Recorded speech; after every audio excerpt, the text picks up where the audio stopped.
So good evening, everyone. Welcome to Meet the Experts. This is the first of our Postgraduate Study Live information and Q&A online sessions. So in our session tonight, we'll have Dr. Margaret Nohilly, who's the Programme Coordinator for the Professional Masters in Education, that's the PME. And then we'll have our next session next week, that's Tuesday the 11th of March, where we'll meet experts from the Faculty of Arts, the Faculty of Education and the Research and Graduate School, where they'll look at a wide range of taught and research postgraduate programmes, along with information of fees, funding supports and the application process. But tonight we're very much focused on the PME. So we have very lucky to have Dr. Mags Nohilly with us. And if you do have any questions for Mags at any stage, you can please do feel free to pop them into the Q&A. You'll just see it on the top of your screen there. If you just type in your question, I'll put it to Mags over the course of the next 40 minutes or so. So just maybe to get the ball rolling, Mags, I might get you first of all, maybe if you could just give maybe a brief overview of the PME, the Professional Masters of Education, just a brief overview of the course, and then maybe a brief overview of the application process as well, because I'm sure many of the people here this evening, they might have that at the forefront of their minds at the moment. Okay, so thanks very much, Pat, and good evening, everybody. Delighted to have you with us. So, as Pat said, I am the coordinator of the PME program in the college. The PME program, the Professional Master of Education, is a 2-year, face-to-face, full-time, level 9 program that, when completed, all of our graduates are qualified to teach in primary school classrooms from junior infants to 6th class in all different settings, and also to teach special education classes within mainstream primary schools or indeed within special schools. So the course is, as I said, 2 years, and those 2 years are divided across 4 semesters, combination of theory and practice in the semesters, big focus on school placement and that practice of teaching as a real core element of the course. There are 2 Gaeltacht placements interspersed across the course as well, and there are a number of requirements then that I'm sure we'll have questions on later this evening in relation to the application process. The first date to note is the closing date for applications is 5 p.m. on the 7th of April. The application process is an online application, the link for which is on the PME section of the Mary Immaculate website. All those details and links we'll provide to you online, and you complete the application process. The application process is then scored, and your application process must be supported by the relevant documentation that's required, like evidence of your undergraduate degree if you've it completed, or evidence of you near completion of your undergraduate degree. Also, the fact that you have completed the Tastas Yorpuk Naguelga or the TEG requirement, and the supporting documentation accompanies your application. All of the information in relation to the how to apply and the entry requirements are on, again, the PME section of our website. And of course, you are very welcome to ask us any questions in relation to that process this evening. And if we don't have the answer, we will be able to guide you towards where you will get further information on the answer. So that is a very brief synopsis of our course and of our application process. And I know, Pat, that you have some questions that have come in, and then there will be further questions throughout the session. And, there is no such thing as, a silly question to ask. Please do so, and it is supportive to everybody that's here on the conversation this evening. Thanks very much, Mags there. And of course, anyone that's just joined us, please do feel free to type in your question into the Q&A tab there on the top of your screen, and I'll put it to Mags at any stage. So if you do have any questions, no matter what they are, please do feel free to ask them. We might just drill into some of those points that you made already there, Mags. I suppose for some people who are thinking of doing the masters, they might wonder what the difference is compared maybe to the undergraduate, the 4-year Bachelor of Education. So is it a more condensed version of the undergraduate degree, or is it slightly different maybe? I think it's both, Pat, to be honest. It's more condensed and slightly different. But the most important point is that all of the areas that you are required to study, that you study on the B.Ed program, you have experience of on the PME program. So each and every subject area of the primary school curriculum, you have a number of modules that explore those subject areas. And within those modules, you're looking at both the content and the pedagogical practices or the methodologies with which to teach that subject area to children with a variety of learning needs right across the primary school. And then there are a number of theoretical models, your special educational needs modules, the history, philosophy, and sociology of education, the child protection and legal requirements that, underpin the foundations and the work that we do in schools. So we mightn't have as many modules as we would explore on the B.Ed program, but all of the modules are explored on the PME program. One key difference between our 4-year B.Ed program and our 2-year PME program is that our students on the B.Ed program undertake a specialism in an area. So, for example, a specialism in SPHE or a specialism in Irish, and we don't have that opportunity within the PME program.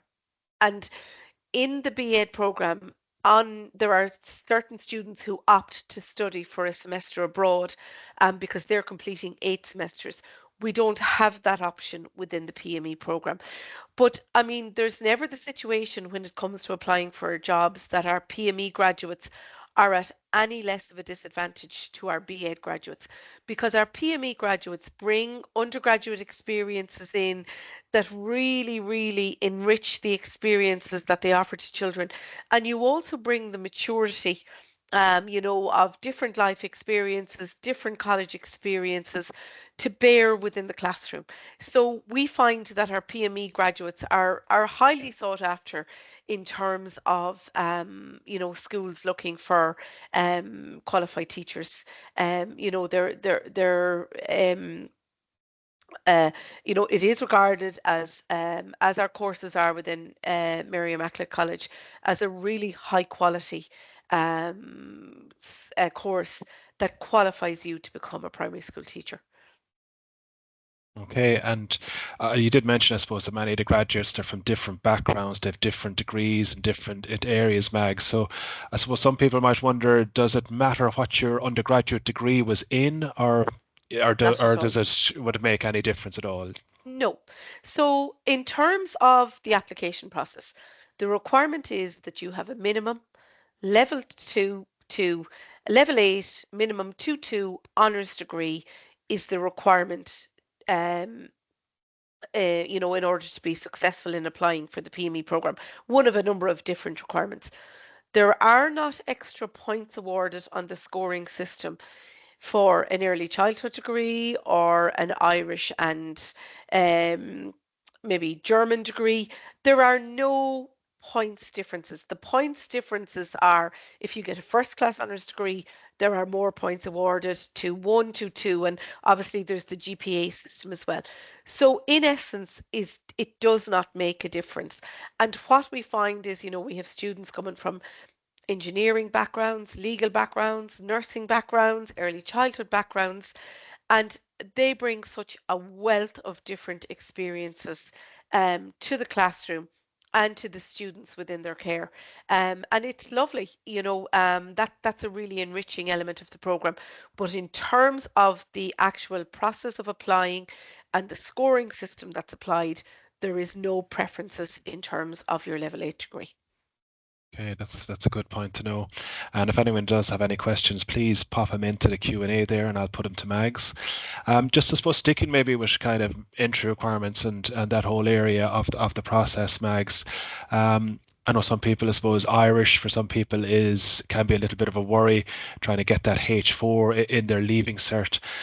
So for people maybe that didn't get a H4 in their leaving cert, are there ways of getting around that? Are there any, let's say, accepted alternatives that they could Yeah, potentially go to in the future so that they'd meet the entry requirements? there are indeed, Pat. And I think the most important point to note is the alternatives to a H4 in Irish in the Leaving Cert are not laid down or stipulated by Mary Immaculate College. They are stipulated by the Department of Education and they apply across the board for PME courses. So we can't adjudicate or make a decision if a student comes in with something that they might consider to be an equivalent alternative.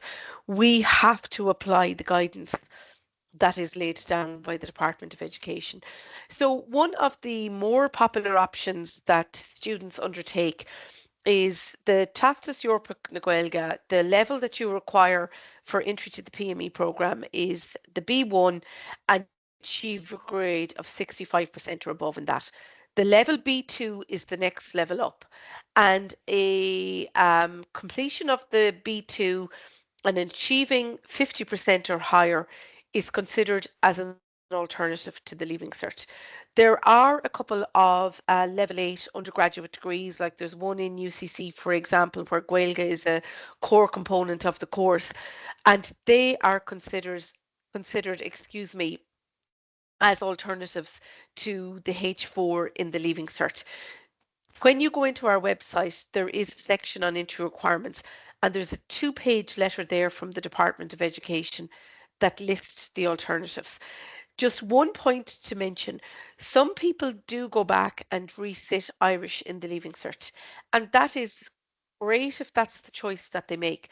But if you're resitting Irish in the Leaving Cert this year, you will not receive that result until possibly mid to maybe mid to late August. I know the Leaving Cert results can slightly vary when they're released each year. That will not gain you entry to the PME program for this coming September if you receive that H4. Unfortunately, you will be required to wait until the following year to apply for the PME. Okay, and just even looking at that again, Mags, I know you said the TEG exam, but just for people who maybe mightn't be familiar with that, what exactly is the TEG exam? Is it an oral Irish exam, or what's the actual format of that exam? Maybe you might just tell us a little bit about it. Okay, so basically what TEG is Teastas Europach na Gaeilge, and there is a common European framework of reference for language, and it's applied to languages across Europe, essentially. So, like, I would have, I studied French for my Leaving Cert. I would be somewhere along a continuum there in terms of French. What that continuum states is that you must have level B1 Irish in order to be considered suitable for the PME program. And you have to complete the TEG exam. It's like a pre-requirement to applying for a PME program and achieve that level B1. That level B1 is an oral exam. But the level B2 is at a level higher than that. Now, the main focus of it is oral, but you're actually going, it's a higher, I suppose it's a higher level of Irish than the B1. So basically it goes up to, I think it's C2, and the higher up you go, the more challenging and the stronger level of competence, you are deemed to have in the language. So it is the level B2 that is required as an alternative to the Leaving Cert, but it is the level B1, which is an oral exam, which is required by all students, regardless of whether you studied Irish in your undergraduate degree or not. You must have that level B1 TEG exam complete and achieved 65% or higher. When you achieve your certificate from TEG, it is valid for 2 years and then you must resit the exam again. TEG website contains all of the information, www.teg.ie, and there is a specific section on their website on TEG and applying for PME programs because That requirement for level B1, again, it's a pre-requirement of entry to most PME programs. So they have a general section on that of information on that.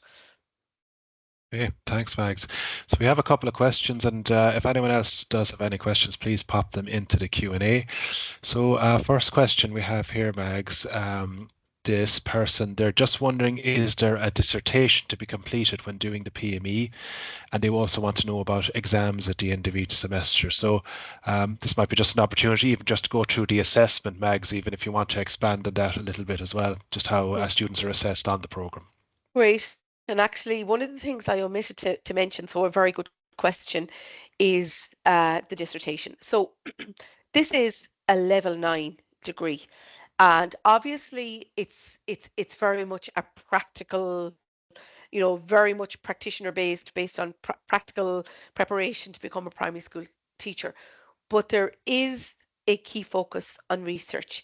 And across both our BEd and our PME programs, the Teaching Council requires us to undertake practitioner-based research.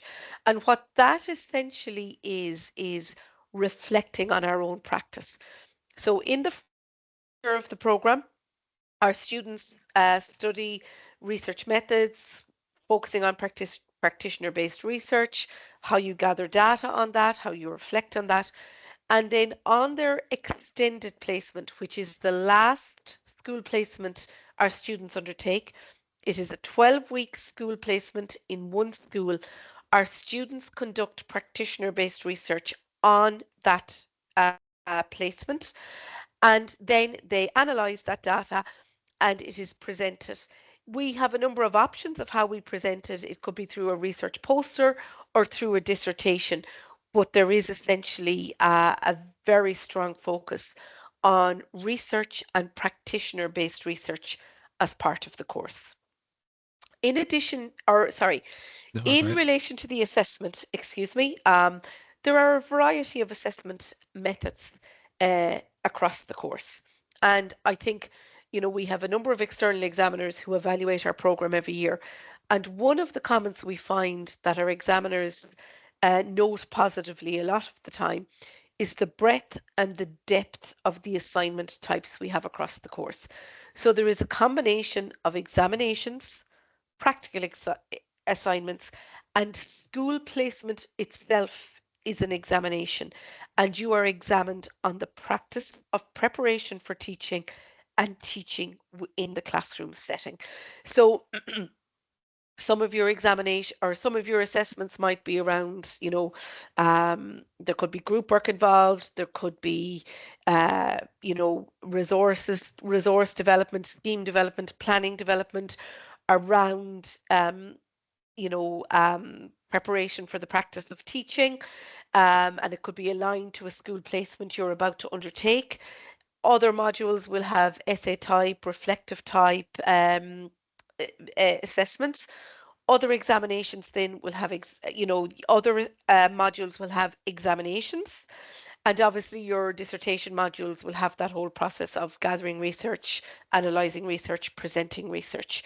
So all of your modules have an assessment type attached to them, but there is variety across those, and there really is a combination of um, both sit-down examinations, but a lot of actual development of a variety of assessments, and you submit those assessments then at various points across the semester.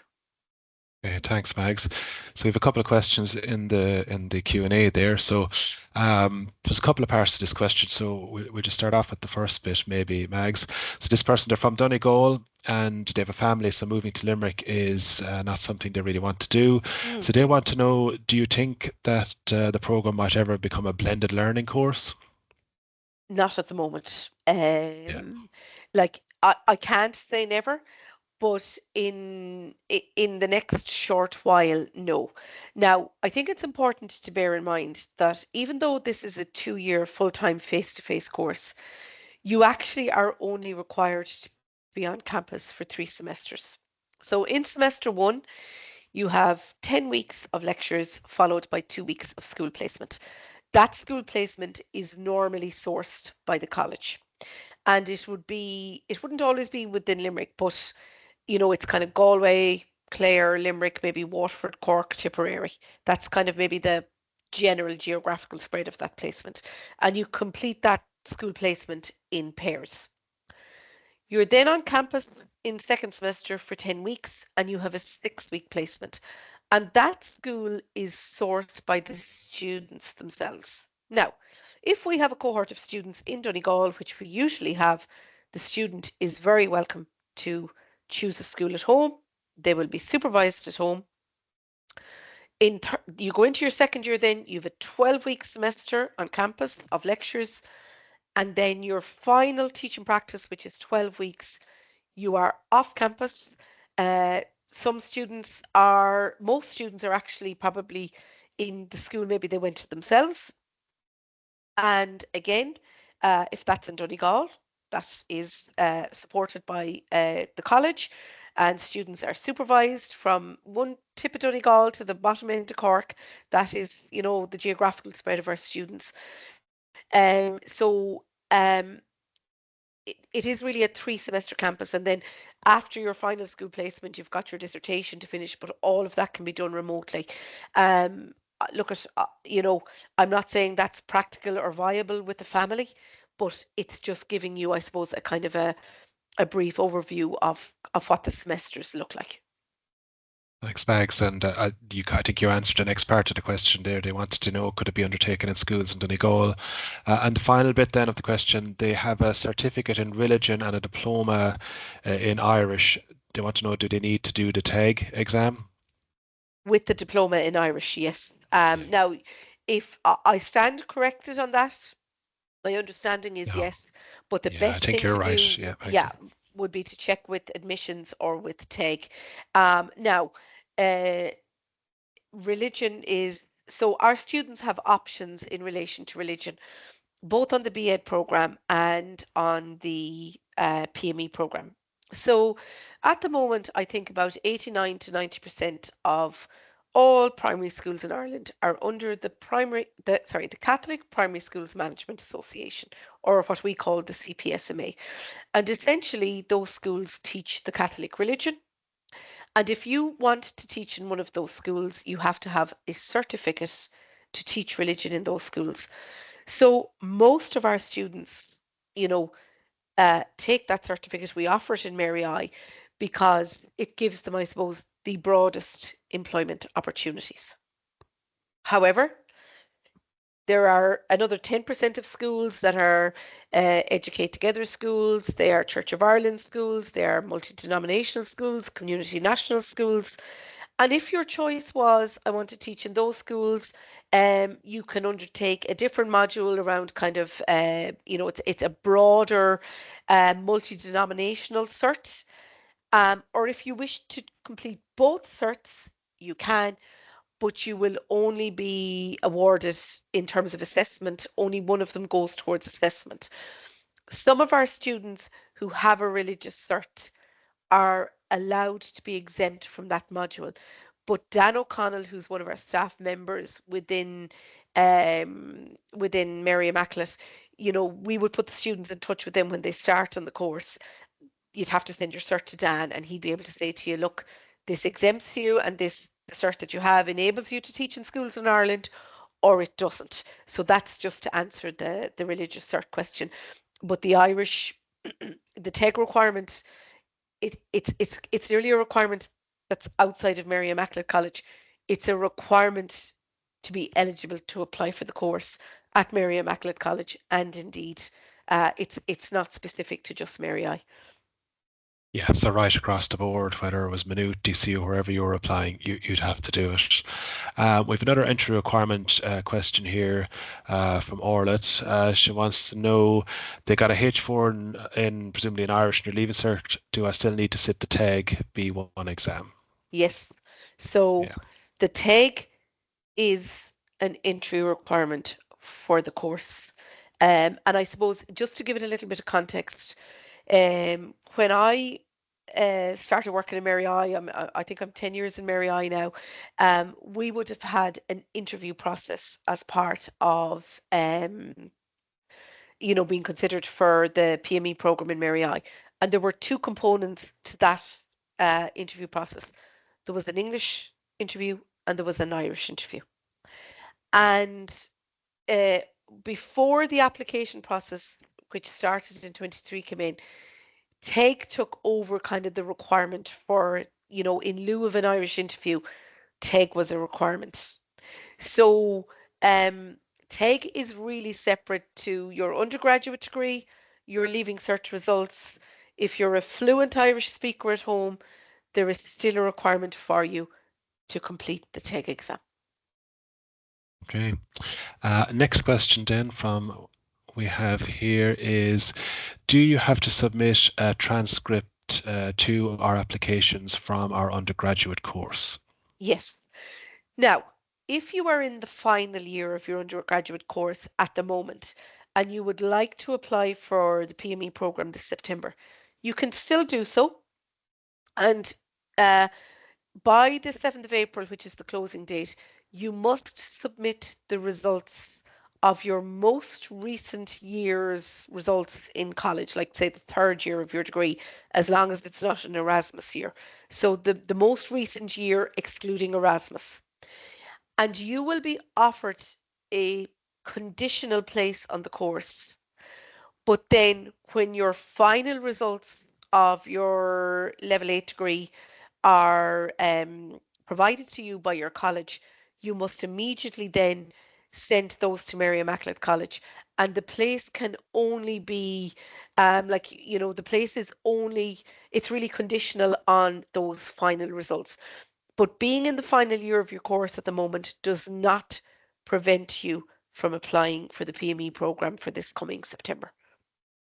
Okay, thanks very much. And I suppose if you do have a query maybe about your application in the coming days or anything like that, it's best to make contact with the MIC admissions office, and their email is admissions@mic.ul.ie, and we'll pop that into the Q&A there at some stage if anyone is looking for that email address. So they'd be the best people to contact if you do have queries about your application in the coming days or weeks. We have a couple of more questions, and please do pop your questions into the Q&A on your screen there, and I'll put it to Mags. So the next question then is regarding the Irish alternatives that you mentioned. Is there one alternative if you did not get the result in the TEG this year, or would you have to wait to resit the TEG exam next year? Really, uh, there isn't an alternative to the TEG. Like normally what the TEG, like really TEG, they make the exams available at different points. So it's just a case of keeping a close eye on the TEG website. But there's no other alternative to TEG that will be completed in time for the closing date. And TEG make the level, most of their level 1 or B1 exams, the application closing date was early January, and the exams were they were held in various centres across Ireland kind of the first couple of weekends in February. They do make the level 1 and level 2 exams available at various times throughout the year. So, and last year we had the situation in Mary Immaculate College. Absolutely no guarantee it will happen this year. The application closing date was extended, not just for Mary I, it was extended for other colleges. So, if there's a TEG exam coming up, by all means put your name down to do it. But the other requirements are really a lot of them are third level requirements. You're on a level 8 degree that just would be considered as an alternative to the leaving. So there's nothing else really that would tick the box, if you want to put it that way, before the September program commences. Okay, and we just have another TEG question here. This attendee, they want to know, do I need my TEG results before I apply on the 7th of April? And I suppose just Yes. to point out there, the 7th of April is the application deadline date. So obviously that's, it will have to be before, that's the final deadline. I'm sorry, Mags, yeah, so if you want to answer that. The answer is yes. Yep, you Yeah, have so they need. to. Yeah, if you don't have a TEG result, unfortunately, your application cannot be considered.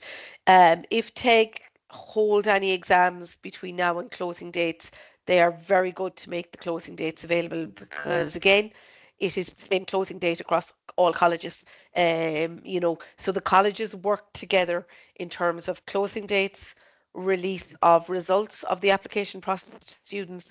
It's standardized. Now, Hibernia is slightly different, and I actually think, Patrick, Hibernia, the TEG requirement isn't, but all of the other colleges, um, you know, the requirements are similar. So they are very good to get the result to you in advance of those closing dates. Okay. And I'm correct, Max, in saying once you pass your TEG exam, it lasts for 2 years then, isn't it? Absolutely. And Yeah. So yeah, 65% is the baseline for B1. But if you receive 80% or higher in the exam, there are additional points awarded in the application process. So I think between 80 and 90, or yeah, maybe 80 to 90 now, I stand corrected on this. It's approximately 5 points. And then over 90, there are extra points again. But 65 is anything 65 or above. Um, that enables you to apply for the PME program.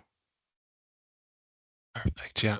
We have a question from Alexandra now, and they want to know, whilst doing the PME, will our placements be paid? So that's was our school placements. No, no. So school placements are not paid. Now, one point of interest, in October, a grant was made available to PME students who had graduated for €2,000 if they had completed the PME program. So I suppose it was retrospective, but essentially you are a guest in a teacher's classroom. So the practice of teaching is a component of the course, but you are a student teacher, not a qualified teacher. Okay. Thank you. We have another question now from an attendee. This person wants to know, is a master's something that is required in order to become a principal of a school, or is it just something that would make your application more attractive? So I'm not sure, is that a general master's? I don't think they're talking about the PME in this instance, but maybe you'd like to answer that, Mags? Yeah, so to the best of my knowledge, there is no requirement for a uh, potential applicant for a principalship to hold a master's. However, there is a requirement to have a certain number of years of teaching experience. It depends on the size of the school. The general guideline is 5 years, but there can be, I suppose, in very small schools, it can be less than that. And many principals or people who are intending to go into leadership roles do engage in further study in terms of postgraduate studies in leadership specifically at could be at level 9 or maybe diploma level, but the PME program is not a master's designed to prepare you for principalship specifically. It is designed to support you to become, or to train you, to qualify you to become a primary school teacher. And then thereafter, the Department of Education provides the guidelines around how many years experience somebody should have before considering going into the role of principalship. Very good. So next question. They want to know, if I get offered a place for doing the PME in September, is there any way in which I can prepare for the modules involved before starting? Are there any resources online that I could use as a guide? Okay, so it's a really exciting time in education at the moment, because come September 2025, we are on the cusp of a new curriculum being launched for primary schools. And these curricula have been in development over the last number of years. And actually, a number of the staff in Mary I have been involved in the development of those curricula. So the curriculum is now being, I suppose, it's it's presented, if that's the best word to use, in five broad areas: well-being, which combines PE and SPHE; SSE, which is or SEE, which is social and environmental education, which is history and geography. The arts, which is music, visual art, and drama. STEM, which is your science, technology, engineering, and maths. And then you have your integrated language, which is your English, Irish, and modern foreign language, which is in the process of development.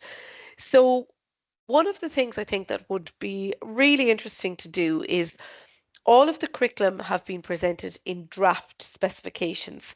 It's not the final version, but the draft curriculum that are coming online, if you go on to the National Council for Curriculum and Assessment website or the NCCA website, um, they essentially are curriculum developers in Ireland.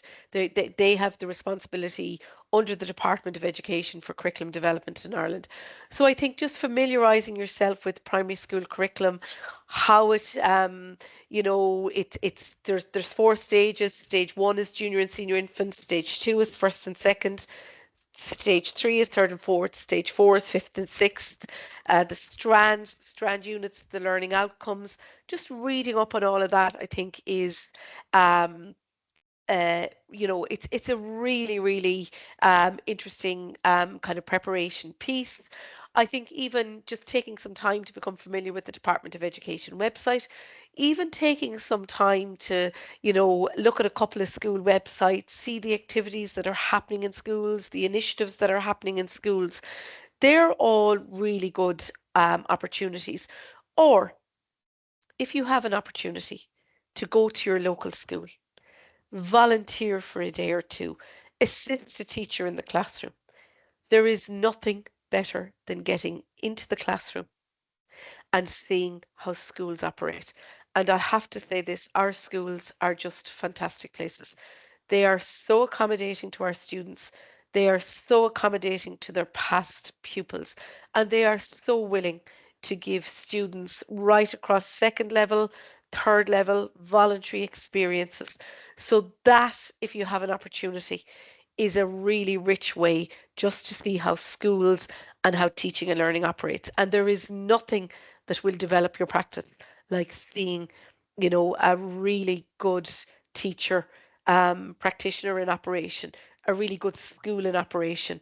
Because sometimes, when we're learning to be teachers, we kind of get so caught up in what's happening in our own classrooms. But there's a whole life that happens across the school, and it's just lovely to experience that in some way. Thanks a million, Mags. And remember, if you do have a question, pop it into the Q&A there. We've just about 5 minutes or more left. So if there's something on your mind, now is your chance to pop it into the Q&A and I'll put it to Mags. So we've another question from Orla, Mags. She just wants to know, can you please explain the scoring system? Okay, so there are a number of different points, and I'm assuming this is the scoring for the application process. Yes, yeah, I believe that's Mhm. what she means, yeah. Yeah. So there's the I suppose first, one of the big markers on that scoring system is your level 8 degree. And there is a marking system there between 37 and 51 marks for your level 8 degree. 51 being the highest you can achieve, 37 the lowest. So if you're coming in on, and I suppose I talk about QCAs over GPAs a lot because we operate the QCA system in Mary I, and I myself am a graduate of Mary I. So when I was going through college, I was familiar with the QCA system. 37 is your kind of coming in your 2-2, and then all the way up to 51 points would be your high first class honours degree. There are additional marks for if you have a diploma, if you have a master's degree, if you have a PhD degree. But I think it's very important to state the majority of our PME our cohort, I'm just talking about our current first year cohort, they didn't have additional diplomas or masters or PhDs coming into the program. So don't feel if you don't have those, that's going to disadvantage me. There's an acknowledgement in the point system. It's, an extra 5 to 10 points for the different, or additional um qualifications that you might have. There are also points awarded for full-time paid employment that is deemed to be relevant over a sustained period of time. Uh, Part-time employment over a sustained period of time that is deemed relevant, or voluntary contribution to an organization over a sustained period of time that is deemed relevant. And you are required to have, some validation around that. So there's a template actually on our website that you can give to an employer or to somebody you've volunteered with, and they will complete that. And there's like a maximum of 5 points for full-time paid employment. There's a maximum of 2 points for voluntary employment. So there are, I suppose, a couple of different categories. Your undergraduate, your additional qualifications, any experience that you might have, and then your additional points for TEG. And what I would say to you is, let the panel who adjudicate on the application process make the decision about whether your employment is valid or not. If you feel you have experience that could be considered, get your documentation together and send it in with your application. Yeah, I think that's good advice, Mags. And if you just go to the Professional Masters of Education section on our website there and just look under entry requirements, you'll find a link there to more information about the scoring systems, the point scoring system there. So there's lots more information there if you want to check that out in your own time. Next question, Mags. This person, they've been working in a school for a number of months now. For the employment section of the application, they want to know, do they need a letter from the principal to verify this? Yes, yes. Okay. And again, I would encourage you to use the template that is provided on the website. Perfect. Next question then. This person wants to know, do you need to be Garda vetted to volunteer in schools? And if so, how can that vetting be done? Okay, so I'm going to talk about two things. I mightn't address your question straight away, but just to say to you, when you if you get a place in the course in Mary I, all our students have to be Garda vetted before they uh, commence any school placement. So that is organised within the college itself, okay? And we have a Garda vetting liaison person here in the college. If you are volunteering in a school, there are child protection guidelines and procedures that place certain responsibilities on schools, and there is a requirement around Garda vetting. So I think the best thing to do possibly would be to call into a local school and see, what they would like you to do in relation to Garda vetting. I know Templemore have the overall responsibility for Garda vetting, but the school might just be able to direct you as to what is the best way for you to progress that Garda vetting process. Okay, so we've about a minute or so left. So if anyone has time for a quick question, do pop it into the Q&A. But one thing I suppose we haven't really covered yet, Bags, is the placement in the Gaeltacht. So as part of the course, they do have to go to the Gaeltacht at some stage, don't they, for the Royal Irish? Yes, so on the PME program, our students go to the Gaeltacht between semesters. So in January of the first semester, our semester two normally starts around the last week of January. So our students are generally in the Gaeltacht from about the 6th of January for a fortnight. It is a requirement to uh, be present in the Gaeltacht for the 2 weeks, engage in the activities, and our students are generally, you know, looked after in local houses and facilities. And I suppose you're getting the Irish experience and the cultural experience. And then the second placement takes place across the summer of first year before our students go into second year. And we find that our students usually like to travel together to the Gaeltacht. So I know a lot of our students at the moment are going on a course in late August. But if that didn't suit somebody for personal reasons, they can do the course anytime across the summer as long as there is a suitable course available. And currently, the Gaeltacht course is funded by the Department of Education. So that's very welcome for students. Yeah, that's a great benefit for students, all right. I suppose final question then is just to follow on about the Gaeltacht one we have from one of our attendees, Mags. They want to know, is there an exam after the Gaeltacht placement?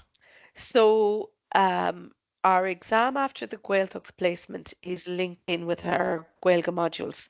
And as part of those modules, we do have oral Irish examinations, and they take place after the Gaeltacht. But the Gaeltacht is a component of the examination. It's also linked to the Gaelga modules that are happening here within the college. Perfect. And one final one just popped into the Q&A there. This person wants to know, would volunteering in the Scouts organization count in the scoring? That's for the point scoring system. So I think it would depend on how long you volunteered, but I'd go back to the point I made. Let the adjudicators adjudicate on that. Put it into your application form.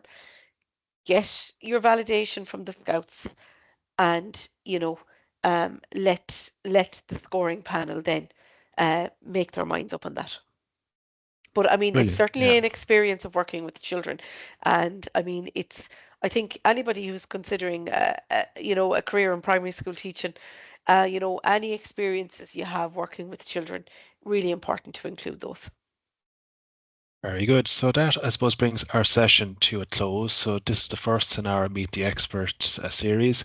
Our next session will be next Tuesday, the 11th of March, where we will have experts from the Faculty of Arts, the Faculty of Education, and the Research and Graduate School.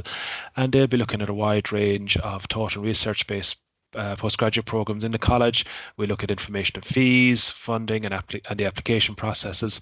So do tune into that as well next week if you want to find out more information. Finally, then, just to thank Mags for, I think, a wonderful overview of the PME tonight, and for I suppose answering all those questions. And I just see one final question has popped into the Q&A, Mags. So I'll just put it to you just before we finish up. So this person, they just want to know, it's been a while since leaving cert. How would you know if your maths ability is up to the standard needed? Okay, so on the website, even though we're in a H system now and an O system, they equate that to the system pre the H system. So um your A to C system or whatever it was. So the information is actually all there on the website. It'll do the calculation for you. Brilliant. Yeah, so check out the Professional Master section on our website. If you do have any questions about the application process, contact the admissions office at admissions@mic.ie, mic.ul.ie. And I'll just see, just a thank you there from our attendee. And just finally, then, thanks to Mags again for a wonderful overview there of the PME program and of the application process. So hopefully we might see you next week at our next session, next Tuesday, the 11th of March. But thanks again for attending, and enjoy the rest of your evening, everyone. Thank you.